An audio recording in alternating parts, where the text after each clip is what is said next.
Hello everyone, कैसे हो आप सब। I hope you are doing well. I am Abhilash Verma and I welcome you all on this channel called Abhiyarna. ठीक है, जैसा कि आप देख रहे हैं title NTSC practice problem number system. देखो भैया, पहले और बहना भी, एनटीएससी में मैथ्स जो है वो 20 मार्क्स का आता है और मैथ 100 मार्क्स का आता है। ये आप सबको पता है, आप सब तैयारी कर रहे हो। ठीक है, तो ऐसा नहीं, अगर आपको मैथ्स पसंद है तो आप मैथ्स ही डेली पढ़ते पढ़ते रह जाओ एनटीएससी के लिए। That will not serve the purpose if your main aim for just now is NTSC. You have to study science and social science too, and that covers 80 marks, right. तो फिर से मैं मतलब डिस्क्लेमर दे दिया। बाकी मैंने मैथ्स का क्या करूंगा, मैथ्स का कोशिश यही रहेगा कि हर चैप्टर का कुछ एक 10-15 इंपॉर्टेंट क्वेश्चन जो उस चैप्टर के हर चीज को कवर करते हुए ले जाए, वैसा मैं वीडियो बनाने के लिए कोशिश करूंगा और सोच रहा हूं। तो उसी सिलसिले में ये नंबर सिस्टम का पहला वीडियो है। ठीक है, तो चलो देख लेते हैं नंबर सिस्टम में एग्जैक्टली कैसे कैसे वीडियो आता है, कैसे कैसे क्वेश्चन आता है, राइट। चलो तो let's move to our first problem. देखो आपके सामने एक प्रॉब्लम है। ठीक है, प्रॉब्लम में क्या बोल रहा है, 2 का पावर m। ठीक है, let me right it, right, late me right it. Question में ऐसा बोल रहा है 2 का पावर m माइनस 2 का power m minus 1 minus 4 equal to 0। तो इसको हम उस साइड ले जा रहे हैं, 4 लिख दे रहे हैं। ठीक है, क्या मैं 2 का पावर m कॉमन ले सकता हूं? ले लो यार। 2 का पावर m कॉमन लोगे तो यहां तो 1 बचेगा और यहां बचेगा 2 का पावर माइनस 1, तो ये हो जाएगा 1/2 इज इक्वल टू 4। ठीक है, 1 माइनस 1/2, एक में से आधा घटाओगे आधा बचेगा। ठीक है, तो क्या बच जाएगा, 2 का power m/2 is equal to 4। इस 2 को इधर इंटू कर दो तो 2 का पावर m 8 हो गया। 8 क्या है, 2 क्यूब, तो m का वैल्यू कितना हो जाएगा, 3। बेहद सिंपल है, बेहद सिंपल। m का वैल्यू 3 हो जाएगा। आपको क्या निकालना है, m का पावर m, तो m का पावर m तो 27। ठीक है, बेहद सिंपल सवाल, ऑप्शन नंबर 2 आंसर। ठीक है, ऐसा क्वेश्चन भी आता है और जहां तक मुझे पता है एनटीएससी दिल्ली 2016 में आया हुआ है, right. You can also go by value putting, कि अब पहला ऑप्शन देख लिए 4, मतलब m का पावर m 4 है तो m का वैल्यू तो 2 होगा। आप यहां पुट करके देख लिए, दैट विल नॉट सेटिस्फाई। फिर 27 उठाए, फिर पुट करके देख लिए, right. I hope you are getting my point. ठीक है, चलो अगले क्वेश्चन पे मूव करते हैं। देखो अगला क्वेश्चन है हमारा ये। ठीक है, क्या लिखा हुआ है, x स्क्वायर वाई स्क्वायर और 10 इक्वल टू दिस। ठीक है, तो लेट मी राइट पहले तो x square plus y square plus 10, मैं सबको I am taking left hand side. ठीक है, तो यहां पे क्या हो जाएगा, -2√x minus 4√y is equal to 0। ठीक है, हमें निकालना है x प्लस वाई का वैल्यू। तो एक बात बताओ यार, हमें x प्लस वाई का वैल्यू निकालना है तो हमें एक तरह का ये है कि हम x का इंडिविजुअल और y का इंडिविजुअल वैल्यू के बारे में सोचें। ठीक है, अब तुम्हें क्या दिख रहा है, ये एक्स स्क्वायर लिखा हुआ है और ये क्या लिखा हुआ है, -2√x। क्या मैं इसके बारे में सोच सकता हूं कि a प्लस बी का होल स्क्वायर क्या होता है, a square plus b square plus 2ab। तो क्या पता कि यहां पे ये एक्सपेंशन दिया हो और we have to convert it into perfect square, there may be a chance, right. तो चलो देखते हैं, यहां पे ये तो एक्स स्क्वायर हो गया और ये हो गया -2√x। अब थोड़ा ध्यान से देखना, अगर ये अपना a है तो a स्क्वायर मिल गया, ये अपना क्या होगा, 2ab होगा। तो देखो 2 इंटू a इंटू बी। ठीक है, 2 अलग लिख दिया, x अलग लिख दिया और b होगा √2। समझ में आ रहा है। तो अगर b √2 है, मेरे को परफेक्ट स्क्वायर बनाना है तो b स्क्वायर भी होना चाहिए। तो चलो यहाँ पे +2 लिख दे रहे हैं, +2 लिख दिए, बाद में -2 कर देंगे। यहाँ पे मैं लिख दे रहा हूँ कि मेरे को बाद में -2 करना है। ठीक है, अब देखो यहाँ पे, चलो y में भी ऐसे ही करते हैं।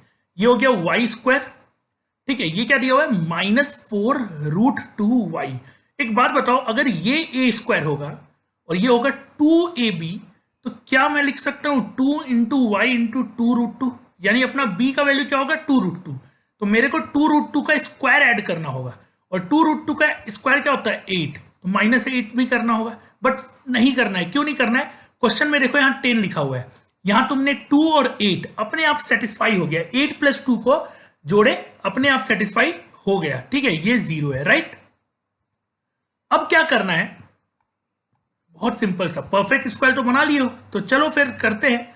इसको क्या लिख सकते हैं, इसको लिख सकते हैं x माइनस √2 का होल स्क्वायर, क्योंकि ये b स्क्वायर है, यानी b का वैल्यू √2 होगा, ठीक है, प्लस ये same to same y minus √8 का, √8 मतलब 2√2 का होल स्क्वायर, ठीक है, इक्वल टू 0। अब किसी भी दो चीज का स्क्वायर अगर करते हो, किसी भी दो चीज का स्क्वायर करते हो, स्क्वायर हमेशा ऐसे समझो, ठीक है, कि a square plus b square, क्या ये वैल्यू कभी निगेटिव आ सकता है? निगेटिव आ सकता है क्या? नहीं आ सकता है यार, नहीं आ सकता है। किसी भी चीज का तुम स्क्वायर करोगे वो वैल्यू हमेशा पॉजिटिव रहेगा, और पॉजिटिव पॉजिटिव को जोड़ोगे तो निगेटिव कहां से आएगा? तो यार या तो ये पॉजिटिव आएगा और या तो ये जीरो आएगा, बट जीरो भी सिर्फ एक ही केस में आएगा। कोई भी दो नंबर को जोड़ते हो, जैसे a प्लस बी को जोड़े और जीरो आ गया, इसका मतलब क्या है कि b और a में आपस में निगेटिव का रिश्ता होगा। जैसे a का वैल्यू 5 है तो b -5 होगा, बट ऐसा भी यहां पे नहीं हो सकता कि a स्क्वायर अगर 5 है तो b स्क्वायर -5 हो जाए, a स्क्वायर 10 है तो b स्क्वायर -10 हो जाए। तो एक ही तरीका है कि दोनों अलग अलग जीरो हो तभी आंसर जीरो आएगा। तो यहां से x का वैल्यू क्या हो जाएगा √2, और यहां से y का वैल्यू क्या हो जाएगा 2√2, और हमें क्या निकालना है? हमें निकालना है x plus y is equals to, x plus y निकालना है तो √2 में 2√2 जोड़ोगे तो 3√2, ये हमारा आंसर हो जाएगा, ठीक है, हमें यही निकालना था। चलो देख लेते हैं कौन सा ऑप्शन सही है। 3√2, इसमें भी ऑप्शन नंबर 2 सही है, ठीक है। चलो अब मूव करते हैं अपने नेक्स्ट क्वेश्चन पे। तो वैल्यू ऑफ ऐसा कुछ रूट के अंदर अनसन चीज दिया हुआ है और ये सब हमें वैल्यू निकालना है, ठीक है। ऑप्शन में यार थोड़ा सा एक गड़बड़ी लग रहा है मुझे, यहाँ पे 5 दो ऑप्शन है, एक्चुअल में ये √5 है, ठीक है। चलो चलो अब क्वेश्चन को देखते हैं। ये रूट के अंदर बहुत ही तमाशा अनसन चीज दिया हुआ है, एक एक करके इसको रेशनलाइज करते हैं। देखो अगर 1/3 माइनस √8 को रेशनलाइज करोगे तो किससे मल्टीप्लाई करोगे? You have to multiply with 3 plus √8, ठीक है, 3 प्लस √8 से मल्टीप्लाई करना होगा। तो डिनोमिनेटर में क्या आ जाएगा? 3 स्क्वायर इज 9 और 8 √8 के स्क्वायर इज 8। तो देखो यहाँ पे ये फॉर्मूला इस्तेमाल हो रहा है, अगर किसी को नहीं समझ में आए तो उसके लिए यार बहुत ही सिंपल सा चीज है, ठीक है। तो इसको रेशनलाइज करने पे ये आया, डिनोमिनेटर तो 1 आ जाएगा। चलो अब इसको रेशनलाइज करते हैं। ऊपर में तो 1 है, नीचे में √8 माइनस 7, तो √8 प्लस 7 से मल्टीप्लाई होगा, ठीक है, √7 से मल्टीप्लाई होगा। नीचे में क्या हो जाएगा? a square minus b square करोगे तो अगेन 8 माइनस 7 जो कि 1 आ जाएगा। तो यहां पे मैं डायरेक्ट लिख दूं माइनस रूट माइनस ये, तो माइनस रूट माइनस 7, ठीक है। 1/√7 माइनस 6, इसको रेशनलाइज करने के लिए आपको मल्टीप्लाई करना होगा इससे। जब इससे मल्टीप्लाई करोगे तो अगेन डिनोमिनेटर 7 माइनस 6 बन जाएगा जो कि 1 होगा, और ऊपर में ये आ जाएगा, यहां प्लस साइन है तो इसको एज इट इज उतार देते हैं। बहुत बढ़िया। ये टर्म में √6 माइनस √5, ठीक है, इस टर्म में ये तीनों हो गया। अब आगे आते हैं √6 माइनस √5 में। इसको रेशनलाइज करने के लिए आपको इससे मल्टीप्लाई करना होगा √6 प्लस √5 से, ठीक है। ऊपर में तो √6 प्लस √5 हो जाएगा, माइनस साइन है तो यहां हो जाएगा माइनस √6 माइनस √5, और डिनोमिनेटर में 6 माइनस 5 यानी कि 6 माइनस 5 1 आ जाएगा अगेन। फिर 1/√5 माइनस 2, इसको रेशनलाइज करोगे तो √5 प्लस 2 से मल्टीप्लाई करना होगा, तो यहां पे मैं लिख दे रहा हूं। और डिनोमिनेटर में ध्यान रखना, √5 के स्क्वायर 5, 2 के स्क्वायर 4, फिर से 5 माइनस 4 1 हो गया। तो यानी कि बेसिकली रूट के अंदर हमारा ये वैल्यू रहेगा, ठीक है। तो चलो टक टक करते हैं, टक टक टक टक टक टक टक टक, 3 और 2 5 का पावर 1/2, तो that will be √5। This is our answer. Perfect, छोटा सा क्वेश्चन था, ठीक है। तो ऑप्शन नंबर 3 आंसर था, ठीक है। ये क्वेश्चन जो है ये मेरे ख्याल से जीएसटी एससी में आया हुआ है, जो दिल्ली वाले स्टेट के लिए होता है, ठीक है। चलो आगे क्वेश्चन पर, आगे नेक्स्ट क्वेश्चन पे बढ़ते हैं। तो अपना अगला क्वेश्चन ये है कि if x is a perfect square then next perfect square is, okay, ठीक है। ज्यादा मुश्किल सवाल नहीं है, ये सवाल केवीपीवाई में आया है, बट क्योंकि ये जो क्वेश्चन है ये उतना भी मुश्किल नहीं है, एनटीएससी लेवल पे भी इसको क्रिएट किया जा सकता है, तो that's why I am doing this here, ठीक है। चलो एक्स परफेक्ट स्क्वायर है, मान लेते हैं कोई नंबर का परफेक्ट स्क्वायर है, एन का परफेक्ट स्क्वायर है, तो n square is equal to x होगा, तो एन का वैल्यू कितना हो जाएगा? √x, ठीक है।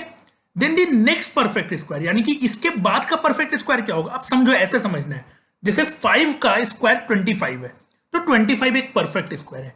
25 के बाद वाला परफेक्ट स्क्वायर कैसे है, कौन सा है? तो 36 है। कैसे निकाले साहब?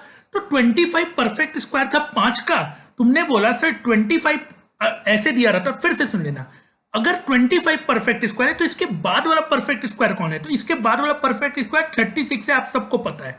अगर आप लॉजिकली सोचो कि कैसे निकाले, तो सर ऐसे निकाले कि 25 किसका परफेक्ट स्क्वायर है, तो 5 का, 5 के बाद कौन सा नंबर आता है, तो 6 आता है, और 6 का स्क्वायर क्या होता है, तो 36 होता है।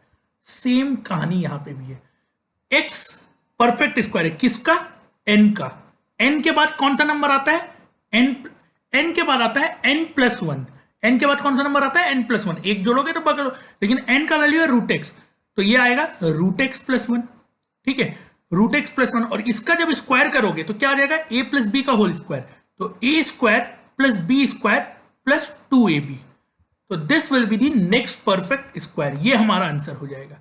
ये थोड़ा सा सही क्वेश्चन था, अभी तक हम लोग जो 3-4 क्वेश्चन किए उसके रिस्पेक्ट में थोड़ा सा अच्छा क्वेश्चन था, ठीक है। थोड़ा सा अच्छा क्वेश्चन क्या होता है, चलो ठीक है कोई नहीं। ऑप्शन नंबर 4, x + 2√x + 1, ठीक है। अच्छा, इस तरह के क्वेश्चन आप क्या कर सकते हो, कभी भी इस तरह के क्वेश्चन वैल्यू पुटिंग से भी कर सकते हो। बहुत सारे बच्चों को होता होगा कि वेरिएबल से डील करने में दिक्कत होता होगा, जैसे मैथमेटिक्स बहुत लोगों को डर लगता है, तो उस केस में आप वैल्यू पुटिंग भी कर सकते हो। ये चीज मान सकते हो कि अगर 25 परफेक्ट स्क्वायर है तो उसके अगले वाला 36 होना चाहिए, तो अगर 25x का वैल्यू रखते हो तो √x 5 आएगा, तो यहां पे रख के तुम देखोगे तो 36 अपने आप आ जाएगा। Something like this, right, something like this, कि बोलने का मतलब कहानी ये कह रहा है, ठीक है। तो चलो फिर आगे बढ़ते अपने। तो अपना अगला क्वेश्चन जो है वो ये है कि a का वैल्यू √6 - √11 है, b का वैल्यू √6 + √11 है, ओवरऑल में रूट है, ठीक, 6 - √11 का रूट, 6 + √11 का रूट। I have to find the value of a + b, ठीक है। तो वन लाइन ऑफ थिंकिंग इस क्वेश्चन में क्या होगा कि अपने को a का वैल्यू दे दिया है 6 - √11 का रूट। ये लफड़ा नहीं है, बड़ा दिक्कत नहीं है, ज्यादा रूट लग रहा है, तो यार एक नॉर्मल बच्चा या नॉर्मल इंसान को क्या करना चाहिए, वही करना चाहिए जो दिक्कत दे रहा है, और दिक्कत यहाँ क्या दे रहा है, रूट। तो यार इस रूट को कैसे हटाएंगे, जो दिक्कत देगा उसको ढूंढ देना होता है, तो इसको हटाएंगे कैसे, रूट को हटाएंगे कैसे, स्क्वायर कर दो, तो a स्क्वायर करोगे तो क्या आ जाएगा 6 - √11, और वैसे ही b स्क्वायर करोगे तो कैसे आएगा 6 + √11। अगर तुम ध्यान दो तो तुमको निकालना है a + b, और तुम a + b ना निकाल के तुमने a² और b² निकाल दिया। क्या तुम a + b का स्क्वायर का वैल्यू निकाल सकते हो, वो होगा a² + b² + 2ab, जहां पे तुमने a² + b² निकाल चुके हो। a² + b² क्या है, इस दोनों को जोड़ोगे √11, टक टक आंसर आएगा a² + b² का 12, तो ये तो वैल्यू बाबा 12 है। प्लस अगर मुझे ए बी मिल जाए तो कहानी सेट हो जाएगा, ए बी में कुछ नहीं है, इस दोनों को इंटू करो, जब इंटू करोगे तो रूट के अंदर 6 - √11 और 6 + √11, क्या ये a + x - y and x + y नहीं है, x² - y², तो 6² तो 36 होता है, और √11 का स्क्वायर तो 11 होता है, इसका रूट लोगे तो 25 आएगा, यानी कि ए बी का वैल्यू इज नथिंग बट 5, और 2 × ए बी का वैल्यू इज 10, तो 12 + 10 कितना हो जाएगा 22, ये a + b का स्क्वायर का वैल्यू आया, तो a + b का आपको वैल्यू निकालना था, वो क्या हो जाएगा √22। क्या ये बात समझ पा रहे हो, बहुत ही सिंपल सा बात है यार। तो a + b का वैल्यू हो जाएगा √22।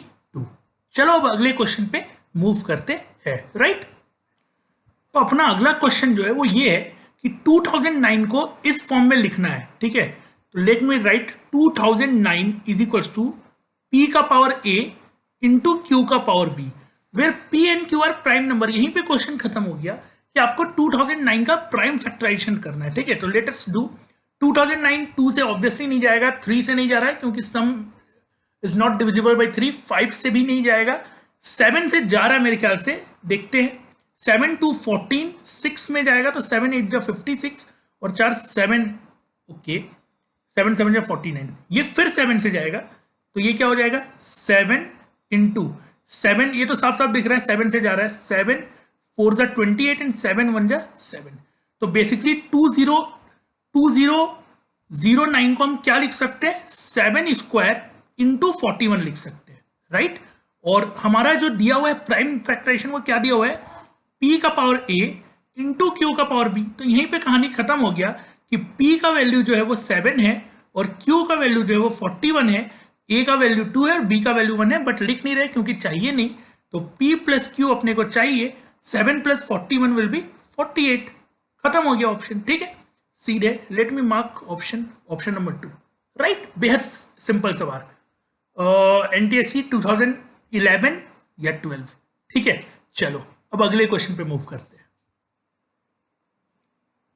अपना अगला क्वेश्चन जो है वो ये है, for the equation 1 plus x upon 1 minus x is equal to n plus 1 upon n to be true where n is positive x can have, NTSE 2010 का क्वेश्चन है, ठीक है। तो यार यहां पे ये लिखने दो कि 1 plus x upon 1 minus x का value n plus 1 upon n, ये अगर ये कंडीशन को फॉलो होना है और n जो है वो पॉजिटिव है तो x का क्या क्या वैल्यू हो सकता है ये हमें सोचना है, ठीक है।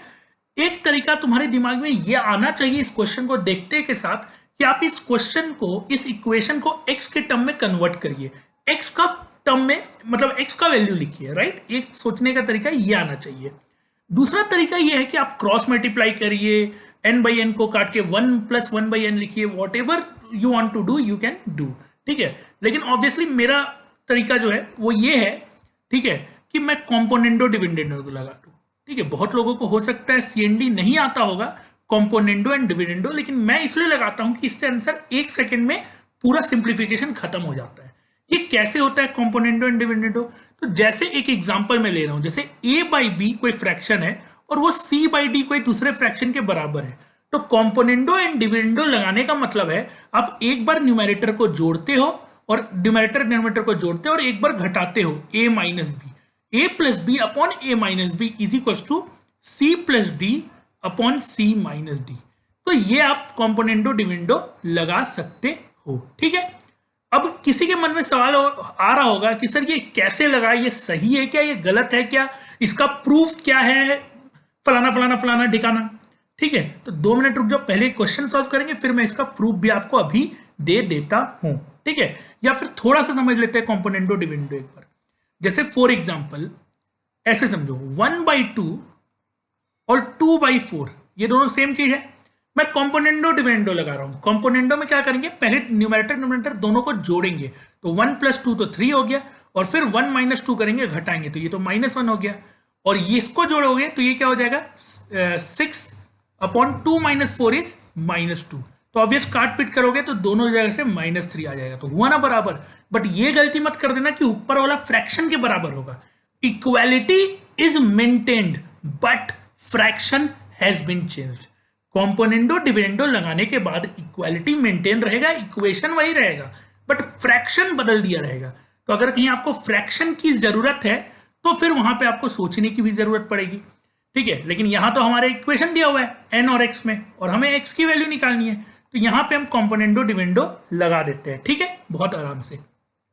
कैसे लगाएंगे, पहले न्यूमैरेटर डिनोमिनेटर को जोड़ेंगे, जोड़ोगे तो 1 plus x plus 1 minus x, x x टक 2 बचेगा, और जब घटाओगे तो 1 में से 1 घटाओगे तो खत्म हो जाएगा, x में से -x घटाओगे तो 2x बच जाएगा। It will be equal to, इसको जोड़ोगे न्यूमैरेटर डिनोमिनेटर को तो it will B 2n plus 1, ठीक है। और जब घटाओगे तो n कट जाएगा और यहां बचेगा 1। बहुत बढ़िया बात है, बहुत बढ़िया बात है। तो यहां से टक टक और x का वैल्यू क्या आ गया 1 अपॉन 2n प्लस 1।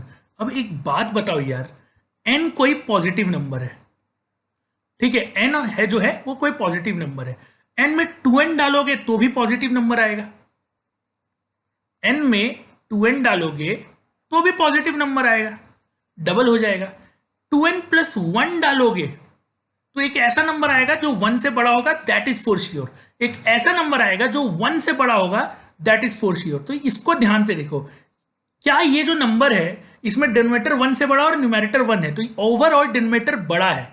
क्या हम बोल सकते हैं ये जो x 1/2n प्लस 1 है, ये एक बात पक्का है कि x is always going to be less than 1, ये तो फॉर श्योर वैल्यू है, ठीक है। x is always going to be less than 1, ठीक है, क्योंकि 1 होने के लिए भी इसको 1 के बराबर होना पड़ेगा या n को 0 होना पड़ेगा, जो कि नहीं हो सकता क्योंकि n पॉजिटिव दिया हुआ है, ठीक है। Always going to be greater than 1, ठीक है। डिनोमिनेटर अगर बड़ा हो जाए न्यूमैरेटर से यार तो 1 से वैल्यू छोटा हो ही जाता है। तो चलो ऑप्शन ढूंढते हैं। पहले ही ऑप्शन मेरे को लग रहा मिल गया, any positive value less than x, less than 1, यही आंसर है। ठीक है, एनी वैल्यू लेस देन 1 नहीं, निगेटिव एक्स में नहीं हो सकता, एनी नॉन निगेटिव ना, एनी वैल्यू नहीं। ऑप्शन नंबर ए यानी कि 1 सही है। तो आई होप ये क्वेश्चन आपको समझ में आया होगा, थोड़ा सा हल्का सा सोचना था, हल्का सा। ठीक है, चलो लेट्स मूव टू, अच्छा लेट्स मूव टू नहीं, आप लोग बोलोगे सर उसका प्रूफ बच गया कॉम्पोनेंडो एंड डिविडेंडो का, तो चलो मैं करवा देता हूं कॉम्पोनेंडो एंड डिविडेंडो। इसको थोड़ा सा देख लेते हैं। ठीक है, इसको थोड़ा सा देख लेते हैं। जैसे कोई भी फ्रैक्शन दिया हुआ है a by b is equal to c by d, क्या हम दोनों साइड कुछ भी जोड़ सकते हैं? ऑब्वियस जोड़ सकते हैं, तो लेट अस ऐड 1, तो a by b plus 1 is equal to c by d plus 1, तो ये क्या बन जाएगा? ये बन जाएगा a by b, a plus b upon b is equal to c plus d upon d, ये बन जाएगा। इसको इक्वेशन 1 मान लेते हैं। ठीक है, इसी तरह जो ऊपर वाला इक्वेशन है हम इसमें कुछ घटा भी सकते हैं, तो ए 1 1 घटा देते हैं, तो a by b minus 1 is equal to c by d minus 1, ये हो जाएगा। अब जब घटाओगे तो ये क्या बनेगा? a minus b upon b is equal to c minus d upon d. ठीक है, अब थोड़ा ध्यान से देखना, इक्वेशन 1 और इक्वेशन 2 को ध्यान से देखना।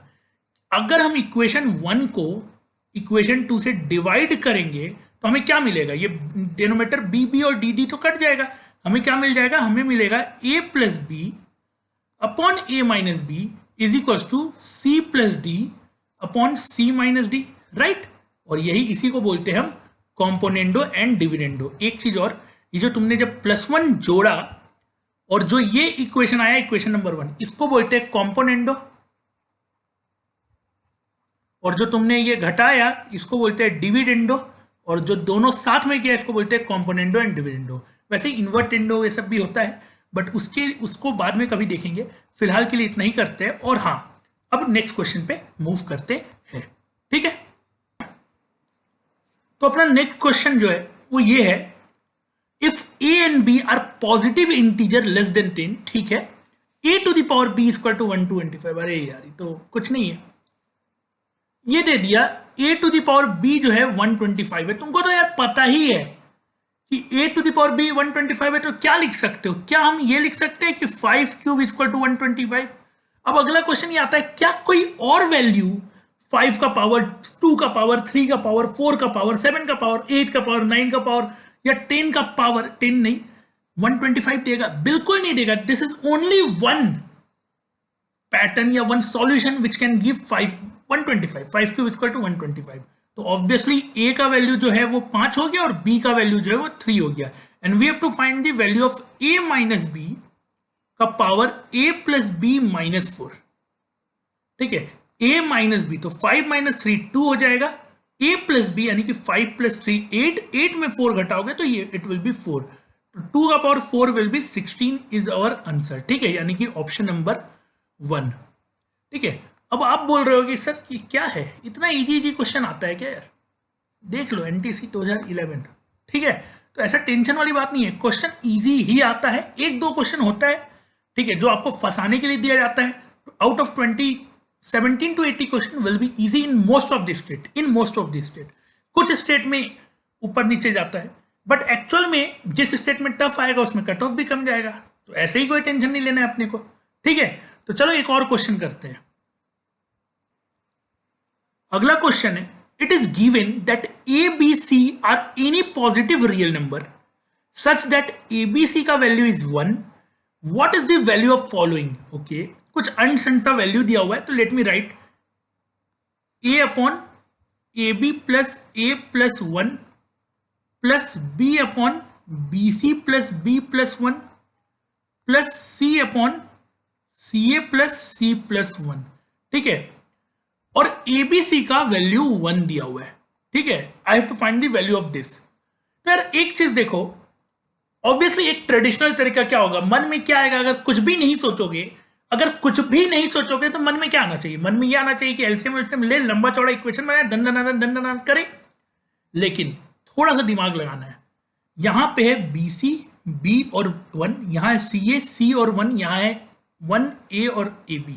ठीक है, अगर हम यहीं पे अलग अलग चीजों को सिंप्लीफाई करने के लिए सोचे, जिससे कि अगर एलसीएम लेना भी पड़े तो लेने के बाद बहुत ही अच्छा प्यारा सा खूबसूरत आए, रिलेशन। ऐसे खूबसूरत नहीं आएगा, बहुत कॉम्प्लिकेटेड आ जाएगा। बात समझ पा रहे हो, बात समझ पा रहे हो? तो एक काम करते हैं, एक एक करके ट्राई करते हैं। क्या हम इस वन को एक बार के लिए ABC रख दें? ठीक है, थोड़ा सा ध्यान देना। मैं क्या कर रहा हूं, A upon AB plus A plus 1 को ABC रख रहा हूं। ठीक है, क्या यहां से मेरा 1 कॉमन जा रहा है, A कॉमन जा रहा है? अगर A कॉमन जाएगा तो नीचे क्या बचेगा, नीचे बचेगा यहां से तो 1 बच जाएगा, यहां से B बच जाएगा और यहां से BC बच जाएगा, और ऊपर तो A और A कट चुका है तो 1 बचेगा। और इसमें तुम ये जब ऐड करोगे, गजब यार, मजा आ गया। दोनों का डिनोमिनेटर सेम हो गया, आया कि नहीं मजा? जब इस दोनों को तुम ऐड करोगे तो you'll get 1 plus b upon 1 plus b plus b c. और यहां पे आपको तीसरा टर्म भी ऐड करना है। तीसरा टर्म ये है, ठीक है, तीसरा टर्म ये c by c a plus c plus 1। ठीक है, अब यहां पे हमें यह सोचना है, ठीक है, एक तरीका फिर से वही ट्रेडिशनल तरीका कि सर अब तो हो गया, अब एलसीएम ले लेते हैं, लेकिन रुक जाओ यार, रुक जाओ। एक तरीका और सोच सकते हैं कि क्या हम इसको 1 plus b plus b c बना सकते हैं। एक मिनट के लिए सोचो, फिर से वही कहानी। अगर हम इस 1 के जगह ए बी सी रख दिए, ठीक है, इस 1 के जगह ए बी सी रख दिए, तो कहानी सॉल्व नहीं होगा, क्योंकि ये 1 प्लस बी सी नहीं बनेगा। ठीक है, अच्छा ऐसे सोचो, यहां लिखा हुआ है 1, यहां लिखा हुआ है B, यहां लिखा हुआ है BC, यहां लिखा हुआ है CA, यहां लिखा हुआ है C, यहां लिखा हुआ है 1। तो मेरे को ये डिनोमिनेटर बनाना है 1 plus b plus b c. ठीक है, मेरे को ये डिनोमिनेटर बनाना है। यहां पे C अकेले है, मेरे को B मल्टीप्लाई करने का मन कर रहा है। क्यों मन कर रहा है? क्योंकि मेरे को लग रहा है कि C के साथ B मल्टीप्लाई करेंगे तो साइड ही आने का चांस हो सकता है, नहीं आएगा, कुछ और करेंगे। तो लेट अस मल्टीप्लाई ऊपर नीचे B बाई B। ठीक है, व्हाट इट विल गिव। ठीक है, let us see 1 plus b upon 1 plus b plus b c plus, यहां जब ऊपर मल्टीप्लाई करोगे तो ये तो बी सी आ जाएगा, और ये होगा, देखो, b into a c, b into a c will be a b c, जो कि हो जाएगा 1। c इंटू बी तो बी सी हो जाएगा, और 1 इंटू बी तो b हो जाएगा, तो it will be 1 plus b c. हो गया ना डिनोमिनेटर से? मजेदार, मजा आ गया। ठीक है, अब तुम क्या करो, अब ले लो एलसीएम। एलसीएम ले लोगे तो क्या आएगा, 1 plus b c upon 1 plus b c, टक टक is equal to 1। This is your answer. ठीक है, let me mark the option में कि 1 आंसर है अपना। ठीक है, सिंपल क्वेश्चन था, बट दिमाग लगाना था थोड़ा सा। ठीक है, चलो, बहुत बढ़िया। Option number 2 perfect. ठीक है, now let us move to our last problem. छोटा सा एनटीएससी का प्रॉब्लम है, लेकिन मेरा फेवरेट है। ठीक है, चलो फिर देखो, अगला सवाल जो है ये है, if the radius of a circle is rational number, ठीक है, radius rational number, then its area is given by a number which is. तो बेसिकली आपको ये निकालना है कि एरिया रेशनल है, इरेशनल है, इंटीजर है या परफेक्ट स्क्वायर है। तो देखो, बड़ा ही सिंपल सा सवाल है यार। क्या बोल रहा है कि आर तो रेशनल नंबर है, आर तो रेशनल नंबर है। ठीक है, तो एरिया ऑफ सर्कल क्या होता है, pi r square, pi r square.